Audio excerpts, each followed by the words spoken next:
பாலஸ்தீன விடுதலை மறவர் யாசர் அராபத் ஒரு அடி மண்ணையும் இன்னமும் விடுவிக்கவில்லை. ஆனால் யாசர் அராபத்தை உலகத்தில் இருக்கிற 200 நாடுகளில் 100 நாடுகள் ஒரு நாடென்று ஏற்படுத்தியிருக்கிறது.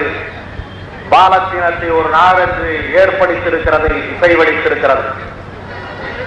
அரபு நாடுகள் 23 மாத்திரம் இல்லை,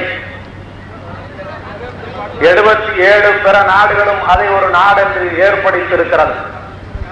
பாலஸ்தீன யாசர் அராபத்திற்கு உலகத்தில் 100 நாடுகள் ஆதரவு தருகின்றன. எங்கள் தம்பி பிரபாகரனுக்கு, தமிழர்களுக்கு ஏற்படுகிற நாடு, இசைவடிக்கிற நாடு உலகத்தில் ஏதாவது இருக்கிறதா என்று நான் பார்க்கிறேன். ஒரு நாடும் இல்லை. அதனால் நான் தளர்ந்து விடவில்லை. ஒரு நாடு இல்லாவிட்டாலும் தாழ்வில்லை. தம்பி பிரபாகரனுக்கு 2 காடுகள் இருக்கிறது. ஒன்று வவுனியா காடு, மற்றொன்று மாற்றுமே தங்கிய சந்தன காட்டு மன்னர் அண்ணன் வீரபன் காடு. 2 காடுகளும் தமிழர்களுக்கு கை நீட்டுகிற காடுகள் என்பதாலே 2 காடுகளுக்கும் போய் வந்த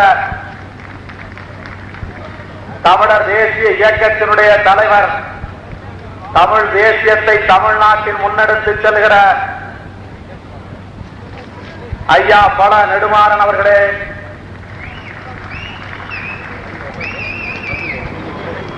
இந்த மாநாட்டை வெற்று ஆரவார கூச்சல் போடுகிற அரசியல் இயக்கங்கள் நடத்துவது போல் ஒரு பெரிய மாநாட்டை தமிழகத்தின் மையமாக இருக்கிற திருச்சி மாநகரத்தில் நான் நடத்துவேன் என எடுத்து நடத்தி கொண்டிருக்கிற மேனாள் சட்டப்பேரவை உறுப்பினரும் நேர்மையாளரும் நெறியாளரும் உண்மையாளரும் உயர்வானவருமான எங்கள் இனிய அண்ணன் திருச்சி சவுந்தரராஜன் அவர்களே, பேச்சாளராய் தமிழகத்தில் மின்னிக் கொண்டிருக்கிற கலைஞர் கருணாநிதி, வெறும் பேச்சாளராய் மட்டுமே மின்னிக் கொண்டிருக்கிற கலைஞர் கருணாநிதி பயப்படும்படியாக ஒரு காலத்தில் பேசிய எங்கள் ஐயா MKT சுப்பிரமணியம் அவர்களே,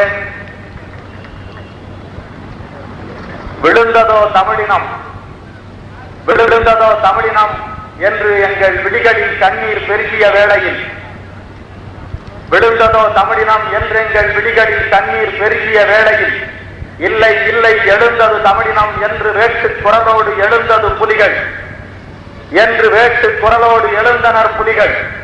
அந்த புலிகளின் குரலை உலகெங்கும் எதிரொலித்துக் கொண்டிருக்கிற பேராசிரியர் பெருந்தகை சிவதி அவர்களே, இங்கே உரையாற்றியும் உரையாற்றவும் இருக்கிற பெருமக்களே, எல்லாரையும் சொன்ன பிறகு கூடியிருக்கிறவர்களை குறைத்து சொல்ல முடியுமா? எங்கள் ஊர் அதிகம் கல்வி கற்றவர்கள் ஊர். பெண்களே அதிக கல்வி கற்றிருக்கிறார்கள். மேல் நாடுகளில் பெண்கள் பொறியாளராக, மருத்துவராக வேலை பார்க்கிறார்கள். ஒரு பெண் ஊருக்கு வந்திருந்தார். அவருடைய தந்தை சொன்னார், உன்னை பெண் பார்ப்பதற்கு நாளை மணமகன் வருகிறார் அம்மா. பெண் சொன்னார், எனக்கு நேரம் இல்லை அப்பா, நாளை வானூர்தி ஏற வேண்டும் சென்னை பட்டணத்திலே. இல்லையம்மா, உனக்கு திருமணம் செய்ய வேண்டியதன் கடமை, நாளை மாப்பிள்ளை வருகிறார், அவர் வந்து பார்த்த பிறகு போகலாம். பெண் சொன்னார், நான் சென்னையிலே போய்த்தான் வானூர்தி பிடிக்கப் போகிறேன், நான் போகிற பிள்ளையை பார்த்து விட்டு போகிறேன் என்று சொல்லிவிட்டார். தந்தை நடுங்கி போனார். மாப்பிள்ளைகள் பெண் பார்த்த காலம் போய் பெண்கள் மாப்பிள்ளை பார்க்கிற காலம் வந்துவிட்டதே என்று நடுங்கி போனார். அப்படி எங்கள் ஊர் முன்னேறிய ஊர். எங்கள் ஊரில் அதனால் யாரும் போடி வாடி என்று பெண்களை சொல்ல முடியாது. அப்படி போடி வாடி என்று சொன்னால் என்ன நடக்கும்? போடா வாடா என்று அவர்கள் சொல்லிவிடுவார்கள். பெண்களே போடி வாடி என்றால் போடா என்று சொல்லுகிற இந்த காலத்தில் போடா என்றால் மாத்திரம் அஞ்சு விடுவீர்களா? போடா என்று சொல்லிவிட்டு வெள்ளம் போல் கூடியிருக்கிற தமிழ் இன உணர்வாளர்களே, உங்கள் எல்லோருக்கும் என் நெஞ்சம் நிறைந்த அன்பை முதலில் நான் தெரிவித்துக் கொள்கிறேன். பல்வேறு சின்னஞ்சிறி அமைப்புகள் இன்றைக்கு தமிழர் தேசிய இயக்கத்தில் இணையப் போகிறார்கள், இணைகிறார்கள். அது குறித்து நான் மெத்த மகிழ்ச்சி அடைந்த அவர்களுக்கு என்னுடைய வாழ்த்துக்களை தெரிவித்துக் கொள்கிறேன். ஒளிக்கற்றை வருகிறது, வெப்பமாய் இருக்கிறது. அது குவிந்திருக்கிற ஒரு கண்ணாடியில் குவிந்த பக்கத்தில் குவி ஆடியில் பட்டு தெரிக்கிற போது அந்த ஒளிக்கற்றைகள் குவிகிற இடத்தில் ஒரு பஞ்சை பிடித்தால் பஞ்சு நெருப்பு பற்றிக் கொள்ளும். வேடிக்கை காட்டுகிறவன் கண்ணாடியை வைத்துக் கொண்டு, இதோ பார் இந்த கண்ணாடியிலே இந்த சூரியன் பட்டு தெரிக்கிற போது இந்த பஞ்சை நெருப்பு பிடிக்க செய்வேன் என்று சின்ன பிள்ளைகளுக்கு வேடிக்கை காட்டுவான். ஒளிக்கற்றையிலே வெப்பம் இருக்கிறது, வெப்பத்தில் நெருப்பு இருக்கிறது. ஆனாலும் அந்த நெருப்பை ஒருமுனைப்படுத்துகிற போது அது பஞ்சை எரிக்கிறது. அதுபோல் தனித்தனியாய் இல்லாமல் ஒன்றாய் ஒருமுனைப்படுத்தப்படுகிற போது அதனுடைய ஆற்றல் நெருப்பாய் இருக்கும். நெருப்பாய் இருக்க இன்றைக்கு தமிழர் தேசிய இயக்கத்தில் இணைந்து கொண்டிருக்கிற பல்வேறு அமைப்பை சேர்ந்தவர்களுக்கு என்னுடைய வாழ்த்துக்களை தெரிவித்துக் கொள்கிறேன். எங்களை போன்றவர்களை எப்போதும் கொஞ்சம் எழுதி இந்த செய்திகள் தமிழர்களுக்கு போகும்படியாய் பார்த்துக் கொள்ளுகிற செய்தியாளர்களுக்கும், தமிழ் வளர்க்கிற காவல்துறைக்கும், காவல்துறை மட்டும்தான் தமிழ் வளர்க்கிறது. காவல்துறையில பாருங்க, காவலர் உதவி ஆய்வாளரை பார்த்து ஐயா ஐயா ஐயா ஐயா என்பார். ஆய்வாளர் உதவியாளருக்கு தொலைபேசியில் பேசினா அவர் ஐயா ஐயா ஐயா என்பார். கண்காணிப்பாளர் ஆய்வாளருக்கு தொலைபேசியில் பேசினார் ஐயா ஐயா ஐயா என்பார். தமிழை காப்பாற்றிக் கொண்டிருக்கிற காவல்துறையினரே,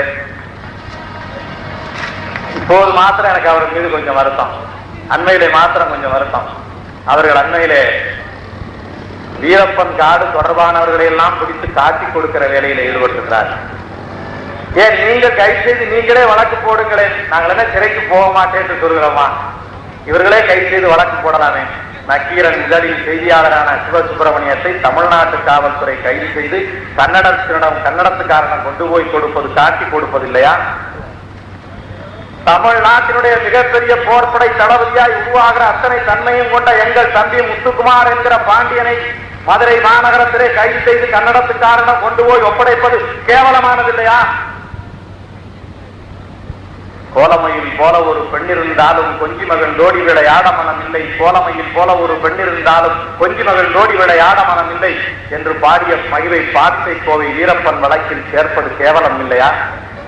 நான் உங்களை பார்த்து கேட்கிறேன். தமிழ்நாடு காவல்துறை அண்மையில எல்லாரையும் கைது செய்து கொண்டு போய் கன்னடம் ஒப்படைக்கிறார். நான் கேட்டேன் ஒரு அதிகாரியிடத்திலே, ஏன் கன்னட நாட்டில் ஒப்படைக்கிறீர்கள் என்று கேட்டேன். எங்கள் தம்பி முத்துக்குமார் மதுரையிலே தானே கைது செய்யப்பட்டார், அவர் கூட இருந்தவர்களை சேர்த்து கைது செய்திருக்கிறீர்கள், ஏன் கைது செய்தீர்கள் என்று நான் கேட்டேன். அவர் சொன்னார், சசிகலாவியை கடத்துவதற்கு திட்டம் போட்டு விட்டார்கள் என்று சொன்னார்.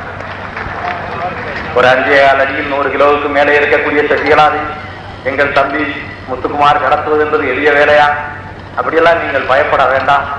நாங்கள் இது மாதிரியான இழிவான வேலைகளை செய்ய மாட்டோம், நாங்கள் சேற்றில் கால் வைக்க மாட்டோம், ஜெயலலிதாவுக்கு துன்பம் தர மாட்டோம், அப்படியான வேலைகள்லாம் நாங்கள் செய்ய மாட்டோம் என்று நான் காவல்துறைக்கு தெரிவித்துக் கொள்கிறேன். நான் இப்போது எனக்கு கொடுக்கப்பட்ட தலைப்பிற்கு வருகிறேன். பிறமொழி ஆதிக்கம் என்று தலைப்பு. இந்த தலைப்பிலே பேசுவது என்றாலே பாடம் நடத்துவது என்று பல பேர் நினைப்பார்கள். பாடம் நடத்துவது என்றால் உங்களுக்கு தெரியும், நான் பள்ளிகளுக்கெல்லாம் போகிறேன். நிறைய பள்ளிக்கூடங்களுக்கு எனக்கு இப்போது பெரியவர்கள் மீது நம்பிக்கை கொஞ்சம் குறைத்திருக்கிறது.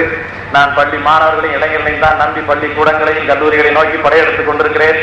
நான் அப்படி போகிற போது பள்ளிக்கூடத்திலே பாடம் என்று சொன்னால் மாணவர்கள் கேட்க மாட்டார்கள். அதனால் நான் பாடம் பற்றியெல்லாம் பேச மாட்டேன் என்று முதலிலே ஒரு உறுதிமொழி வந்த பிறகுதான் நான் பேச தொடங்குகிறேன்.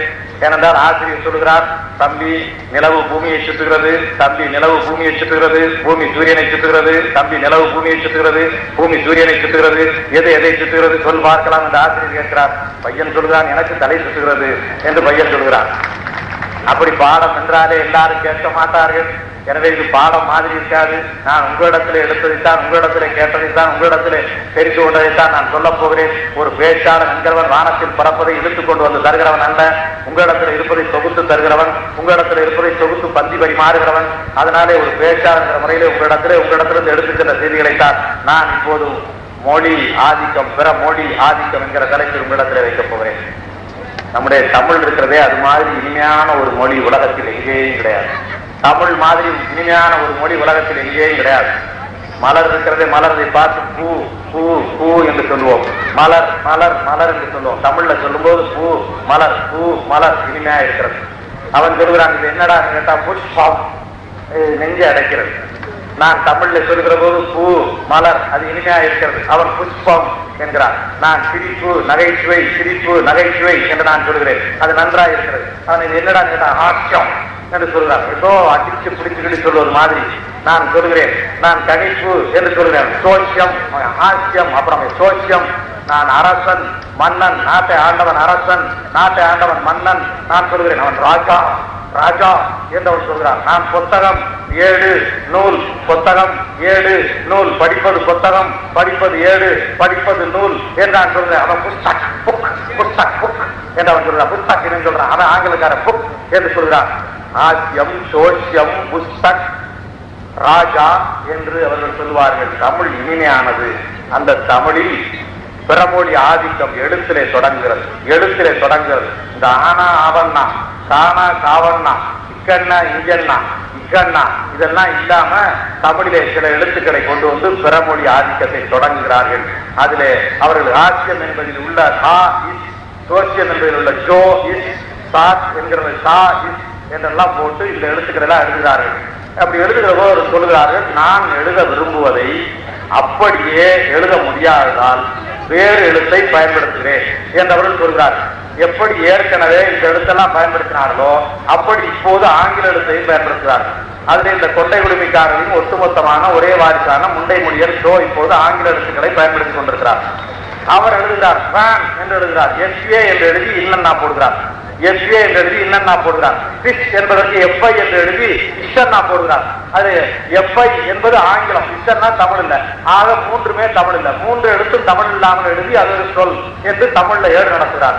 அவரிடத்துல கேட்டால் ஃபேன் என்று தமிழ்ல எழுத முடியவில்லை. அட மடையா, ஃபேன் என்று ஏனடா தமிழில் எழுதுகிறார்? இது ஆங்கில சொல், ஆங்கிலத்தில் எழுத ஆங்கில ஏடு நடத்து.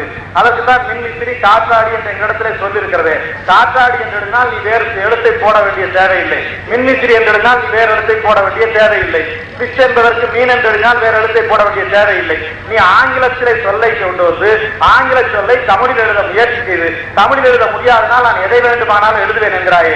உன்னை பார்த்து நான் கேட்கிறேன், பழனியப்பன் என்று எங்கள் ஊரில் எல்லாருக்கும் பெயர் இருக்கிறது. இந்த லா என்பது உலகத்தில் தமிழை தவிர வேறு எந்த மொழியிலும் எழுத முடியாத எழுத்தாகும். பழனியப்பன் என்று ஆங்கிலத்தில் எழுதுகிற போது PA என்று ஆங்கிலத்தில் எழுதி லா என்று ஆங்கிலத்தில் எழுத முடியாது. அதனாலே PA லானா NIAPPAN என்று எழுதி ஆங்கில ஆசிரியர் கையிலே கொடுத்தார். ஆங்கில ஆசிரியர் கையை ஒழித்துள்ளார். தமிழிலே இருக்கிற லா என்கிற ஒலிப்பை ஆங்கிலத்தில் கொண்டு வர முடியாது என்பதற்காக பழனியப்பன் என்கிற பெயரை எழுதுகிற போது லா என்கிற எழுத்தை தமிழில் இருக்கிற எழுத்தை அப்படியே ஆங்கிலத்தில் போடலாம் என்று எவனாவது ஒப்புக்கொள்கிறானா? ஒப்புக்கொள்வது கிடையாது.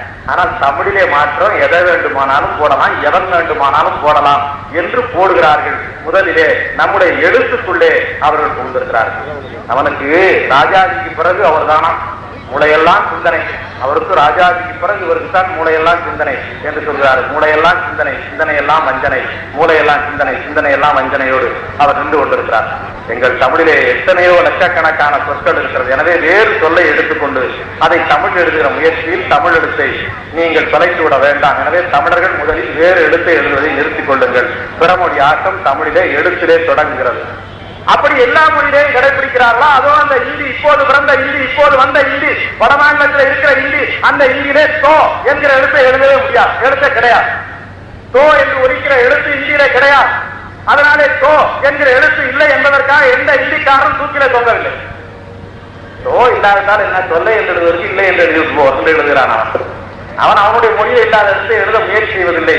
தோ என்கிற எழுத்து இல்லை. அதனாலே அவன் கவலைப்படுவது எழுத்திலே. பிள்ளை போகிறான் பள்ளிக்கூடத்துக்கு இன்றைக்கு விரைவாக போகிறான். அம்மா ஏன் பிள்ளை விரைவாக போகிறான்? பரீட்சை எழுத போகிறான். அம்மா சொல்றான் பரீட்சை எழுத போகிறான், பரீட்சை எழுத போகிறான். தேர்வு எழுத என்கிற சொல் காணாமல் போனது. தேர்வு எழுத காணாமல் போனது. அம்மா கொஞ்சம் சாதம் போடுங்க, சாதம் போடுங்க. சோறு என்கிற சொல் காணாமல் போனது. பரீட்சை என்ற சொல்லை படுகொலியில் தள்ளி தேர்வு என்ற சொல்லை தேர்ந்தெடுப்பிய நீரில். பரீட்சை என்ற சொல்லை படுகொலியில் தள்ளி தேர்வு என்ற சொல்லை தேர்ந்தெடுப்பிய நீரில். சாதம் என்ற சொல்லை சற்றே அகற்றிவிட்டு சோறு என்ற சொல்லை சொல்லிடுவீர் நீரில். சாதம் என்ற சொல்லை சற்றே அகற்றிவிட்டு சோறு என்ற சொல்லை சொல்லிடுவீர் நீரில். அன்றைக்கு சொன்னோம் தனித்தமிழ் இயக்கத்தில். இன்றைக்கு ஆங்கிலத்தில் ஏராளமான சொற்களை அள்ளி போடுகிறார். சொல்லி போடுகிற போது அள்ளி போடுகிற போது சொல்கிறார்கள் இதுதான் மக்கள் தமிழ் என்று சொல்கிறார். எதடா மக்கள் தமிழ்? எது மக்கள் தமிழ்? என் ஊர்ல போய் கேட்கிறேன், இவர் யாரம்மா? இவர் யார்? என் கூட பிறந்த பிறப்புங்க ஐயா, என் கூட பிறந்த பிறப்பு. சகோதரன் என்று சொல்லவில்லையே, என் கூட பிறந்த பிறப்பு என்று சொல்லுகிறார். சகோதரன் என்று சொல்லவில்லை, கூட பிறந்தவன் சொல்லுகிறார். இது யாரம்மா? இவர் என் வீட்டுக்காரர், இவர் என் வீட்டுக்காரர், இவர் என் வீட்டுக்காரர். இவர் யாரம்மா? இவர் என் மாமா, இவர் என் மாமா. இவர் யாரம்மா? இவர் என்னை கட்டியவர். இவர் யாரம்மா? என் மகன் புகழ் இருக்கிறானே, புகழ் அப்பா, புகழ் அப்பா. இவர் யாரம்மா? இவர் யாரம்மா? என் புருஷன் ஒரு சொல்லல. ஆனா நான் எழுதுறேன், நாட்டுல புருஷன் சொல்றாருன்னு எழுதுறேன். இவர் யாரம்மா? என் வீட்டுக்காரர். இவர் யாரம்மா? என் வீட்டுக்காரர். இவர் யாரம்மா? என் மாமா. இவர் யாரம்மா? என் பிள்ளையின் அப்பா என்றுதான் சொல்கிறார்கள். இவர் என் புருஷன் என்று எங்கேயும் சொல்லவில்லை. கணவன் என்று சொல்லாமல் புருஷன் என்று எழுதி அந்த சொல்லுதான் மக்கள் சொல்கிற சொல் என்று நம்மிடத்திலே போய் சொல்லிக் கொடுத்திருக்கிறார். சிற்றூர்ல போகிறேன். அம்மா எங்கே போகிறீர்கள்? இரவு 10 மணி ஆகிவிட்டது. படம் பார்க்க போ. என்ன படம் பார்க்க போகிறீர்கள்? 2வது ஆட்டம் பார்க்க போ. முதலாவது ஆட்டம் ஃபர்ஸ்ட் ஷோ, முதல் ஆட்டம். 2வது ஆட்டம் செகண்ட் ஷோ, 2வது ஆட்டம், முதல் ஆட்டம். அம்மா இது என்ன? இது ஒரு சட்டி. அது ஒண்ணும் மூடி இல்ல, அதனால வெறும் சட்டி. அம்மா இது என்ன? அது மூடி போட்டிருக்கிற சட்டி, அதனால அது வளையம் போட்டிருக்கு, அது தூக்கு சட்டி. அம்மா இது என்ன? இது 4 சட்டி இருக்கு, அதனால அடுக்கு சட்டி. இது என்ன சட்டி? இது என்ன தூக்கு சட்டி? இது என்ன அடுக்கு சட்டி? எந்த ஆட்டம் போறீங்க? முதல் ஆட்டம் போறோம். எந்த ஆட்டம் போறீங்க? 2வது ஆட்டம் போறோம். அம்மா இது என்ன? கப்பல், தண்ணீர்ல மிதக்கிற கப்பல். அம்மா அது என்ன? அது வானத்துல மிதக்கிறதுனால ஆகாய கப்பல். கீழே போறது கப்பல், மேல போறது ஆகாய கப்பல். பாவாங்க ஐயா சொல்லுவாரு, 3 காலில் ஒன்று இருக்கேங்க ஐயா, அதுக்கு என்ன பேர் சொல்லலாம்? முக்காலின்னு சொல்லு. ஐயா இது முக்காலி இவ்வளவு உயரம் இருக்கு. ஐயா இன்னொன்று முக்காலி இவ்வளவு உயரம் இருக்கு, அதுக்கு என்ன சொல்லலாம்? இது கோக்காலின்னு சொல்லி கொக்கு மாதிரி உயரமா இருக்கு. இது முக்காலி, அதுவும் முக்காலி. 2க்கும் 3 கால் இருக்கு. இது குட்டையா இருக்கு முக்காலி, அது உயரமா இருக்கு கோக்காலி. ஐயா சொன்னாரு. ஐயா இது 4 கால் இருக்கு, நாற்காலி. ஐயா இது நீளமா இருக்கு, இது பெஞ்சின்னு சொல்றான். இது என்ன? இது 6 கால் இருக்கு, அருகாலி. இதுதானே தமிழ். இந்த தமிழ் நடைமுறையில இல்லை. சரி, வேறு நாட்டிலிருந்து ஒன்று வந்தால் அது என்ன செய்வது? அதற்கு கடன் வாங்க கூடாதா? கேட்கலாம். வந்தது அதற்கு கடன் வாங்கிறது. அராஜியர்கள் குதிரை மேல் ஏறி வந்தார்கள். குதித்து குதித்து வருவது குதிரை என்று தமிழ் சொல் உண்டாக்கப்பட்டது. பெருங்காயம் வெளிநாட்டிலிருந்து வந்தது, அதற்கு பெருங்காயம் என்று பெயர் வைத்தோம். இன்னொன்று வந்ததற்கு சீரகம் என்று நான் பெயர் வைத்தோம். ஆக சொற்கள் தமிழில் ஏராளமாக இருக்கிறது. சொற்களில் பிறமொழி ஆதிக்க வடமொழியாக இருந்தாலும், இந்தியாக இருந்தாலும், அரபா இருந்தாலும், உறுதியாக இருந்தாலும், ஆங்கிலமாக இருந்தாலும் பிறமொழி சொற்கள் வரக்கூடாது. ஏன் வந்தால் என்ன என்று கேட்டால், என் அப்பா எனக்கு 6 வீடு தந்திருக்கிறார், என் அப்பா எனக்கு 60 லட்ச ரூபாய் பணம் தந்திருக்கிறார், என் அப்பா எனக்கு எல்லாம் தந்து விட்டு போயிருக்கிறார், ஆனால் நான் 4 பேர் அடுத்த வீட்டில் கடன் வாங்குகிறேன் என்று சொன்னால், நான் சரியான செலவுக்கு என் வீட்டில் படம் எடுத்தால் என் வீட்டுக்காரனுக்கு தெரிந்து போகும் என்பதனாலே அடுத்த வீட்டுக்காரன் தவறான செலவுக்கு பணம் கடன் வாங்குகிறேன் என்று பொருள். நான் எல்லா செல்வமும் என்னிடத்தில் இருக்கிற போது கடன் வாங்கினால் நான் கெட்டு போய்விடுவேன். அதுபோல தமிழில் எல்லாம் இருக்கிற போது நான் கடன் வாங்கினால் கெட்டு போய்விடுவேன். நான் கடன் வாங்கினால் நான் கெட்டு போய்விடுவேன். கடலில் மூழ்கினால் முத்தெடுக்கலாம், கடலில் மூழ்கினால் பிச்சை தான் எடுக்கலாம். கடலில் மூழ்கியவன் முத்தெடுப்பான், கடலில் மூழ்கியவன் முத்தெடுப்பான், கடலில் மூழ்கியவன் பிச்சை எடுப்பான். எல்லாம் இருக்கிறது. நாம் கடலில் மூழ்கினால் பிச்சை எடுப்போம். ஐயா சொற்கள் சொன்னீர்கள், எடுத்து சொன்னீர்கள், பேச்சில எப்படி இருக்கிறது? அதனாலதான் இந்த தமிழ் நாட்டுக்காரனை பார்க்கிறேன், என் தாய் நாட்டுக்காரனை பார்க்கிறேன், தமிழீழ மண்ணில இருக்கிற என் தாய் நாட்டுக்காரனை பார்க்கிறேன், என் குமரி கண்ட சொந்தக்காரனை பார்க்கிறேன். தம்பி காலையில எழுந்தவுடன் என்ன செய்கிறாய்? நான் பல் விளக்குகிறேன், நான் பல் விளக்குகிறேன். அப்புறம் என்ன செய்கிறாய்? நான் உடல் கழுவுகிறேன், நான் உடல் கழுவுகிறேன். அப்புறம் என்ன செய்கிறாய்? நான் உடை கழுவுகிறேன், நான் உடை கழுவுகிறேன். அப்புறம் என்ன செய்கிறாய்? நான் உடுப்புடுத்துகிறேன், நான் உடுப்புடுத்துகிறேன் என்றவன் சொல்கிறான். நம்ம பிள்ளையை பார்த்து, தம்பி நீ என்ன செய்யற? பிரஸ் பண்றேன். தம்பி நீ என்ன செய்யற? பாஸ் பண்றேன்.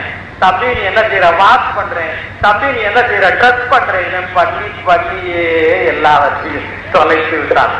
ஆனால் அவர்கள் தூய தமிழில் அவர்கள் சொல்கிறார்கள், அவ்வளவும் செஞ்சு தம்பி என்னடா இப்படி பேசுறேன்னு சொன்னா ஐயா ஒரு காப்பி குடிங்கன்றான். காப்பி என்னடா நடுத்தரவுல குடிக்க சொல்லி அப்படின்னா ஐயர் கிளப்புல வாங்கிட்டாருங்கிறான். தமிழை கிளப்போடு இப்படி கிளப்பி எல்லாம் முடித்து விட்டார்கள் சொன்னால. இவர்கள் எழுத்தில் தமிழ் பறிபோனது, பிறமொழி ஆதிக்கம் வந்தது. சொல்லில் தமிழ் பறிபோனது, பிறமொழி ஆதிக்கம் வந்தது. சொற்றொடரில் தமிழ் போனது, பிறமொழி ஆதிக்கம் வந்தது. சுயல்லாய் என்று சொன்னால் அவன் சீனாக்காரன், என்று சொன்னால் அவன் சீனாக்காரன், கார்வன் என்று சொன்னால் அவன் வெள்ளைக்காரன், அராபத் என்று சொன்னால் அவன் அரபு நாட்டுக்காரன், தனாகா என்று சொன்னால் அவன் ஜப்பான் நாட்டுக்காரன். பெயரை கேட்டாலே இவன் இந்த நாட்டுக்காரன் என்று தெரியும். பெயரை கேட்டாலே அவன் இந்த நாட்டுக்காரன் என்று தெரியும். நம்முடைய ஊர்ல பெயர் வைக்கிறார்கள். எப்படி வைக்கிறார்கள்? நான் ஒரு பையனை பார்த்து சொன்னேன், உனக்கு கோட்டான்னு பேர் வச்சுக்கிறான். எட்டி அரைஞ்சிட்டான். சின்ன பையன் கோட்டான்னு பேர் வச்சுக்கிறாங்க, எட்டி அரைஞ்சிட்டாங்க. கழுவேன்னு பேர் வச்சுக்கிறாங்க, மறுபடியும் அடிக்க வர்றான். கோட்டான்னு சொன்னா அடிக்க வர்றான், கழுவேன்னு சொன்னா அடிக்க வர்றான். கோபாலன்னு சொன்னா வச்சுக்கிறேன். கோபாலன்னா மாடு மேய்க்கிறவன், கோபாலன்னா மாடு மேய்க்கிறவன். கோட்டான்னு சொன்னா விளங்கிச்சு. கோபாலன் வடமொழி சொல்லும் போது விளங்கல. கோபாலன் மாடு மேய்க்கிறவன் வச்சுக்கிட்டான். நான் கழுவேன்னு சொன்னா அடிக்க வந்தவன் பூவராகம்னு வச்சுக்கிறாங்க, வச்சுட்டாங்க. நிலப்பன்றின்னு அர்த்தம். வராகம்னா உங்களுக்கு தெரியும், பன்றி. பூமி பூவராகம், பூமி நிலப்பன்றி வச்சுக்கிட்டாங்க. பிள்ளையாருன்னு சொன்னேன். எப்படி என்ன பிள்ளையாருன்னு சொல்லலாம்? நான் என்ன அப்படி தொங்கி வெறுத்து இருக்கிறேன்னா எனக்கு மூக்கு அப்படி தொங்கிக்கிட்டு இருக்கான்னு கேட்டான். அப்புறம் கணபதினு வச்சுக்கணும்னு வச்சுட்டான். பிள்ளையாருன்னு சொன்னா வேண்டாங்கிறான், கணபதினா பிள்ளையாரு, நான் கணபதி சொன்னோன்னு வச்சுக்கிறேன். ஒரு பெண்ணு அதுக்கு பங்கசம்னு ஒருத்தன் பேர் வச்சிருக்கான். பங்கசம்னா சேத்துல பிறந்தது, நம்முடைய ஆத்தா பெற்றதை சேத்துல பிறந்ததுன்னு சொல்றான், அதுக்கு பங்கசம்னு பேர் வைக்கிறான். இன்னொரு பெண்ணுக்கு நிர்மலான்னு பேர் வச்சிருக்கான். மலம்னா உங்களுக்கு தெரியும், நிர்மலம்னா முழு மலம் அப்படின்னு ஒரு பெண்ணுக்கு பேர் வச்சிருக்காங்க. காமாட்சி அப்படின்னா காம கண்ணி, காமாட்சினா காம கண்ணி பேர் வச்சிருக்காங்க. அதெல்லாம் பரவாயில்ல. இன்னொரு பெண்ணுக்கு பிந்துன்னே பேர் வச்சிருக்காங்க. என்னடா பிந்துன்னா உனக்கு என்ன தெரியுமா தெரியாதுங்கிறான். பிந்துன்னு ஏண்டா வச்ச, பிந்து கெட்டவன் நொந்து கெட்டான் அப்படின்னு சொல்லியிருக்காங்க. பிந்து தாண்டா பிந்து, நீ என்னடா பொம்பளை பிள்ளைக்கு போய் பிந்துன்னு பேர் வச்சிருக்க கேட்டு நான் கேட்டா அதை வச்சுட்டான். ஆக அவன் அப்படி வச்சுட்டான். இன்னொரு பக்கம் பார்த்தோன்னா சுல்தான் வைக்கிறான். என்னடா சுல்தான்னா என்னடா, அது என்ன அல்லாவுக்கு தொடர்புள்ள செய்தியா, அது என்ன இஸ்லாமுக்கு தொடர்புள்ள செய்தியா, அது என்ன மத சம்பந்தமானதா, ஒண்ணும் கிடையாது. சுல்தான்னா மன்னர், சுல்தான்னா மன்னர். சாதிக் பாட்சா, சாதிக்குனா உண்மை, பாட்சானா மன்னர், உண்மை அரசர். சாதிக்கு பாட்சானா உண்மை அரசர். அதற்கும் அல்லாவுக்கும் அதற்கும் இஸ்லாமுக்கும் தொடர்பு கிடையாது. ஜமீலானா அழகி, கமால்னு சொன்னா திறமையாளர். இவைகளெல்லாம் அரபு சொற்களை தவிர இவைகளுக்கும் மதத்திற்கும் இவைகளுக்கும் அல்லாவுக்கும் இவைகளுக்கும் இஸ்லாமுக்கும் எந்த தொடர்பும் கிடையாது. அது மாதிரி கிறிஸ்தவர் கேப்ரியல் அப்படின்னு சொன்னா அமைதி என்று பொருள். இது மாதிரி பொருள்கள் இருக்கிறதை தவிர, பொருள் உள்ள வேறுமொழி சொற்களை தவிர இந்த பெயர்கள் இறைவனுக்கு தொடர்பானவை அல்ல. மதத்தின் பெயரால் நம்முடைய பெயர்கள் அழிக்கப்பட்டிருக்கிறது. மதத்தின் பெயரால் நாம் நம்முடைய பெயர்களை இழந்திருக்கிறோம். இப்போது ஆங்கிலத்தில் இப்போ கண்ட மொழியும் கலந்து இப்போது மகேஷ் நிரோசன் மட்டும்தான் வைக்கல என்று நம்முடைய ஐயா அவர்கள் அடிக்கடி சொல்லுவாரு. அது மாதிரி இப்போ நம்முடைய பெயர்கள்லாம் வந்திருக்கு. பெயர்களை இழந்திருக்கோம். பெயர்களை இழந்தால் என்ன ஆகி போய்விடும் என்று கேட்டால், பெயர் இருந்தால் வரலாறு வரும், பெயர் இழந்தால் வரலாறு போய்விடும். எங்கள் ஊரில் இன்னமும் வேங்கட சுப்பையா வேங்கட சுப்பையா என்று பெயர் வைக்கிறார்கள். பழனி முருகன் என்பது மாதிரி வேங்கட சுப்பையா என்று இருக்கிறதே என்னவென்று கேட்டால், வேங்கடத்திலே சுப்பையா தான் இருந்தார், சுப்பையா முருகன். வேங்கடத்திலே இருந்தவன் சுப்பையா, அதனாலே அவர்கள் வேங்கட சுப்பையா என்று பெயர் வைக்கிறார்கள். வேங்கடத்திலே சுப்பையா தான் வேலோடு இருந்தார். அவருக்கு நாமத்தை போட்டு வெங்கடாசலபதி ஆக்கி விட்டார்கள். வேலோடு இருந்தவர் வேல்வரி போய் நாமம் போடப்பட்டு வெங்கடாசலபதி ஆக்கி தொலைத்தார் என்கிற செய்தி பேரின் மூலம் வரலாறு வருகிறது. உலகத்தில் எல்லா நாடுகளிலேயும் தங்கள் பெயர்களில் கவனம் செலுத்தி ஜெர்மன் நாடு ஜெர்மன் மொழியில் 5 லட்சம் பேச்சொற்களை பட்டியலிட்டு வெளியிட்டிருக்கிறது. அந்த பேச்சொற்களில் தான் ஒருவன் பெயர் வைக்க வேண்டும். பெயர் வைப்பது என்று சொன்னால் அரசிடம் எழுதி ஒப்புதல் பெற வேண்டும். அந்த சொல் ஜெர்மனியை சொல்லா இருக்க வேண்டும் என்று சட்டம் இருக்கிறது. அந்த நாட்டின் மொழியை காக்கிற அரசு வந்திருக்கிறது. துருக்கி நாடு உலகத்தின் நோயாளி நாடு என்று ஒரு காலத்தில் பேசப்பட்டது. அன்றைக்கு துருக்கி நாட்டில் அரபு மொழி இருந்தது. அவர்களும் இஸ்லாமியர்கள் தான். அரபு மொழி ஆட்சி செய்தது. அன்றைக்கு அந்த நாடு உலகத்தின் நோயாளி நாடு என்று சொல்லப்பட்டது. முஸ்தபா கமால் பாட்சா என்கிற மாநிலம் எழுந்தார், விடுதலை பெற்றார். முஸ்தபா சொன்னார், அரபு மொழியை தூக்கி எறிவேன், துருக்கி மொழியை தூக்கி பிடிப்பேன் என்று சொன்னார். அவன் துருக்கி மொழி தூக்கி பிடிக்கப்பட்டவரைதான் துருக்கி நாடு உயர்ந்தது. முஸ்தபா கமால் பாட்சா அவருடைய பெயரில் இருந்த கமால் பாட்சா என்பது அரபு மொழியா இருந்ததால் அதை தூக்கி எறிந்து விட்டான். அவருடைய பாதி பேரை தான் மீதி நாளைக்கு அவன் தூக்கி கொண்டான். ஏன் இந்த பேரெல்லாம் இவர்களுக்கு எல்லாம் மாற்றிக் கொள்கிறார் என்று கேட்டால், இவர்களுடைய உள்ளம் அடிமை உள்ளமாய், இவர்கள் அடிமைகளாய் இருப்பதனாலே இவர்கள் அப்படி சூட்டிக் கொள்கிறார்கள். இதே திருச்சி நகரத்தில் தூய வளனார் கல்லூரி ஜோசப் கல்லூரியிலே ஒரு காலத்தில் பூர்ணலிங்கம் என்ற ஒரு மாணவர் படித்தார். அந்த பூர்ணலிங்கம் படிக்கிற போது ஆங்கிலத்திற்கு அவரே ஒரு உரை எழுதினார். அந்த உரையை எழுதிக்கொண்டு அவருடைய ஆங்கில பேராசிரியத்தில் கொண்டு போய் காட்டினார். பேராசிரியர் சொன்னார், பூர்ணலிங்கம் இது மாதிரி சுற்றி கொண்ட வேலையெல்லாம் செய்யக்கூடாது, ஆங்கிலத்துக்கு உரை எழுதுவதற்கு நீயா என்று சொல்லி அனுப்பிவிட்டார். பிறகு பூர்ணலிங்கம் போய் அந்த உரையை அப்படியே அச்சிட்டு முன்னாலே ஆசிரியர் என்கிற இடத்தில் பூர்ணலிங்கம் என்கிற தமிழ் பெயரை ஆங்கிலத்தில் எழுதி தலைகளாக திருப்பி போட்டு மேட் மினன் ரூப், பூர்ணலிங்கம் என்கிற பெயரை ஆங்கிலத்தில் எழுதுங்கள், COORLINGAM என்று வருவதை இங்கே இருந்து எம்முலை ஆரம்பித்து மேட் மிலன் ரூப் என்று போட்டு அவர் அச்சிட்டு வெளியிட்டு விட்டார். அது நன்றாக விற்பனை ஆனது. ஒரு நாள் அவர் மாணவர் போய் வகுப்புல உட்கார்ந்தார். ஆசிரியர் கூப்பிட்டார், பூர்ணலிங்கம். ஐயா பார், இதோ மேட் மிலன் ரூப் என்று ஒரு அருமையான உரை போட்டிருக்கிறார், இனிமே நீ உரை எழுதுகிற வேலை எடுத்துக்கு மாதிரி நல்ல உரையை வாங்கி படி என்று அவர் சொன்னார். ஆட்சியருக்கே அடிமை உள்ளம், அடிமை மனப்பாங்கு. அதனாலேதான் நம்முடைய ஆட்சியில் அடிமை மனப்பாங்கினால் இதெல்லாம் செய்து கொண்டிருக்கிறார்கள். ஒட்டு மொத்தமாய் சொல்ல போனால் நம்முடைய கிழமை தமிழ் இல்லாமல் போனது. ஆம், புதன் கிழமை தமிழ் இல்லை, அது அறிவன் கிழமை. நம்முடைய கிழமை தமிழ் இல்லாமல் போனது. ஆம், சனிக்கிழமை தமிழ் இல்லை, அது காரி கிழமை. நம்முடைய மாதங்கள் தமிழ் இல்லாமல் போனது, நம்முடைய ஆண்டுகள் தமிழ் இல்லாமல் போனது. எல்லாம் போனது, எல்லாம் போனது, எல்லாம் போனது. எப்படி போனது என்று கேட்டால், தமிழீழ நாட்டிலே அல்வாயூர் செல்லையா என்று ஒரு பாவலர் இருக்கிறார். அவர் கண்ணதாசனை ஒரு நாள் பார்ப்பதற்கு வந்திருக்கிறார். அவர் ஏழ்மையில் இருந்திருக்கிறார். அவருடைய வேட்டையை பார்த்தால் அவர் எங்கே பார்த்தாலும் தையல் போட்டிருந்தது. அவருடைய புத்தகத்தை கண்ணதாசனிடத்தில் கொடுத்து விட்டு போனார். கண்ணதாசன் அவருடைய உடையையும் தோற்றத்தையும் கண்டு அந்த புத்தகத்தை அப்போது படிக்கவில்லை. ஆனால் அவருடைய தோற்றம் மாத்திரம் அவருடைய நினைவில் இருந்திருக்கிறது. அந்த வேட்டையெல்லாம் கிழிந்து போய் அதெல்லாம் தையல் போட்டிருந்தது. எங்கு பார்த்தாலும் தையல் போட்டிருந்தது மாத்திரம் அவருக்கு நினைவு இருந்தது. கண்ணதாசன் அவர் போன பிறகு அந்த புத்தகத்தை படித்து பார்க்கிறார். அதிலே வறுமையை பற்றி அவர் எழுதுகிறார். நெய்த நூலிலும் தைத்த நூலே அதிகமாக இருக்கிறது என்று ஒரு பாடம் எழுதியிருக்கிறார். அன்பாயூர் செல்லையா, நெய்த நூலிலும் தைத்த நூலே அதிகமாயிருக்கிறது, நெய்த நூலிலும் தைத்த நூலே அதிகமாயிருக்கிறது என்று பாடம் எழுதியிருக்கிறார். தன்னை பற்றியே எழுதியிருக்கிறார் என்று அதிர்ந்து போனார் கண்ணதார். தன்னை பற்றி எழுதியிருக்கிறார், அவ்வளவு வறுமையில் இருக்கிறார். நெய்த நூலிலும் தைத்த நூலே அதிகமாயிருக்கிறது என்று எழுதியிருக்கிறார். அதுபோல தமிழில் நம்முடைய சொற்களை காட்டிலும் இவர்கள் கொண்டு வந்து சேர்த்தது, இவர்கள் சேர்த்த சரக்குகள் தான் இப்போது அதிகமாயிருக்கிறது.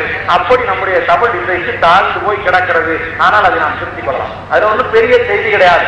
நாம் நினைத்தால் நாளைக்கே மாற்றிக் கொள்ளலாம். நம்முடைய தம்பிகள் அங்கே வந்த பிறகு 35 ஆண்டு கால திராவிட ஆட்சிகள் பிடிக்க முடியாத கிளியை ஒரே நாளில் பிடித்தார்கள் என்று சிங்கள ஏடுகள் எழுதியிருக்கிறது. எனவே நாம் நாளைக்கு அதை மாற்றி விடலாம். இசையை பற்றி பாருங்கள். இசை பிங்களந்தை பஞ்சமரபு, பிங்களந்தை பஞ்சமரபு என்கிற 2 நூல்களில் 103 பண்களின் பெயர்கள் பதிவாகி இருக்கிறது. 103 பண்களின் பெயர்கள் பதிவாயிருக்கிறது. ஆனால் இன்றைக்கு இசையறிஞர்கள் 23 பண்களைத்தான் பயன்படுத்தி வருகிறார்கள். 103 பண்களை பெயர்களை அவர்கள் பதிவு செய்திருக்கிறார்கள். என்ன இசையடா? பிள்ளை அழுகிற போது தாலாட்ட இசை, பிள்ளை அழுகிற போது தாலாட்டு என்கிற இசை, பிள்ளை பெரிய பிள்ளை ஆவதற்கு, பெரிய பிள்ளை ஆவதற்கு, பெண் பெரிய பெண் ஆவதற்கு இசை, வேலை பார்க்கிற போது நாட்டு நட இசை, கடை பறிக்க இசை, கருது அடிக்க இசை, கப்பல் ஓட்ட இசை, எடை தூக்க இசை, வேலை பார்க்கிற போது இசை, இசை இசை, இறந்து போகிற போதும் ஒப்பாரி என்கிற இசை. எங்களிடம் இல்லாத இசையா? என்ன இசை? எங்கள் இசை எப்படி உலகத்தில் பதிவாயிருக்கிறது பாரு. அதோ சுத்தகை முனு என்று ஒருவன், ஒரு சிங்கள மன்னன், அவன் காலையும் கையையும் மேலே தூக்கி வைத்துக் கொண்டு நாற்காலியில் உட்கார்ந்து இருக்கிறான். அவன் அம்மா கேட்கிறார், ஏனடா காலை தொங்க விடாமல் இருக்கிறாய், ஏனடா கையை தொங்க விடாமல் இருக்கிறாய் என்று கேட்டபோது சொன்னான், கீழே கடல் என்னை அச்சுறுத்திக் கொண்டிருக்கிறதனால் காலை மேலே தூக்கி வைத்துக் கொண்டிருக்கிறேன், கையை ஏனடா நீட்டவில்லை, ஏழையிலே சிங்கன் என்று தமிழ் மன்னனை அச்சுறுத்திக் கொண்டிருக்கின்றான் என்று சொன்னான். எப்படியடா அவன் அச்சுறுத்தினான் கேட்டால், கடல் முழுவதும் ஏழை சிங்கன் கப்பல்களை மிதந்து கொண்டிருக்கிறது, மன்னனுடைய கப்பல்கள் மிதந்து கொண்டிருக்கிறது, இது சோழன் ஏரி என்று டி சீனிவாசன் சொல்வது போல் அந்த காலத்தில் சோழ மன்னனுடைய கப்பல்களே அந்த கடல் கலங்களை அந்த கடலில் மிதந்து கொண்டிருந்தது, அந்த கலங்களை அந்த கடலில் மிதந்து கொண்டிருந்தது. அப்படி 100 கணக்கான கலங்கள் மிதந்து கொண்டிருந்தது. சோழன் கப்பல்கள் அந்த பகுதியாக போகிற போது பயப்படுவதில்லை. அவர்கள் ஏழேலே ஐலசா, ஏழேலே ஐலசா என்று சொல்லி போவார்கள். கடற்கொள்ளைக்காரர்கள் வருவார்கள். ஏழேலே ஐலசா என்கிற சொல்லை கேட்டால் இது ஏழேலே சிங்கனுக்கு சொந்தக்கார சோழ மன்னன் கப்பல் என்று சொல்லி ஏழேலே ஐலசா பாட்டு பாடி போகிற கப்பலை கொள்ளையடிக்காமல் விட்டு போவார்கள் என்று வரலாறு உலகம் எழுதியிருக்கிறது. ஏழேலே ஐலசா என்று இசைத்தவனடா தமிழன், எங்களிடத்துல எங்களுடைய இசை இல்லை என்று சொல்லி இன்றைக்கு என்னென்னவோ திருப்பி போட்டு பார்த்தார்கள். ஆனாலும் அவருடைய இசை எடுபடவில்லை. அது ஒரு அரங்குக்குள்ளே தான் கிடக்கிறது. ஆனால் உலகம் அதிரும்படியாக எங்கள் இசை இன்றைக்கு இருக்கிறது. கோவிலே அரபு மொழி, கோவிலே சமர்க்கிருதம், கோயிலே அரபு மொழி, கோயிலே சமர்க்கிருதம். அதில் கிறிஸ்தவர்கள் மாத்திரம் கொஞ்சம் நல்லவர்கள். அவர்கள் கோயிலே தமிழை கொலை செய்ய மாட்டார்கள், பள்ளிக்கூடத்தில் மட்டும்தான் அவர்கள் கொலை செய்வார்கள். அவர்கள் கோயிலே தமிழை கொலை செய்யவில்லை என்று உறுதி எடுத்திருக்கிறார்கள். இயேசுபிரானுக்கு அதற்காக பயப்படுகிறார்கள். இவர் 2 பேரும் அல்லாவுக்கோ கடவுளுக்கோ பயப்படுவதில்லை. கடவுளிடத்திலேயும் நம்முடைய தாய்மொழியை கொலை செய்து கொண்டிருக்கிறார்கள். இன்னொரு பக்கத்தில் ஆட்சி மொழி, ஆட்சி மொழியிலே பிறமொழி ஆதிக்கம். இந்த ஆட்சி மொழிதான் இந்த அரசியல்வாதிகளை முகம் உரித்து தோல் உரித்து காட்டுகிற இடமாகும். ஆட்சி மொழி, ஆட்சி அரங்கம் தான்.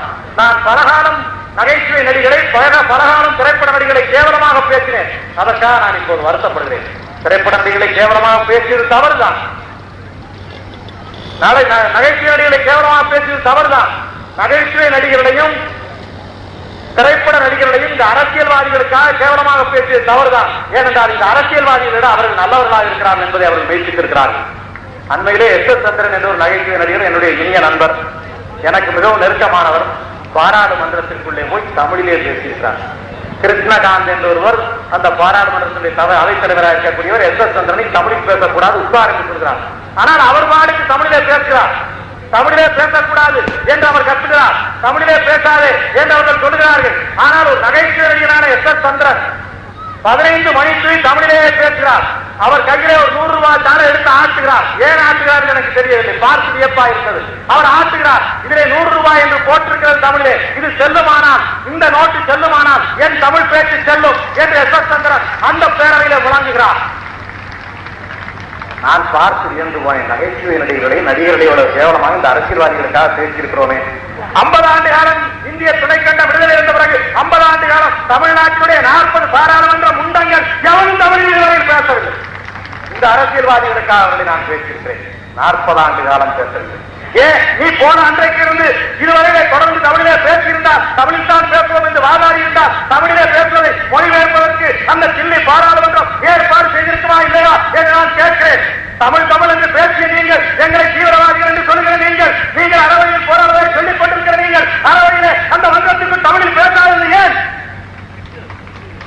பேசவில்லையே பேசவில்லையே.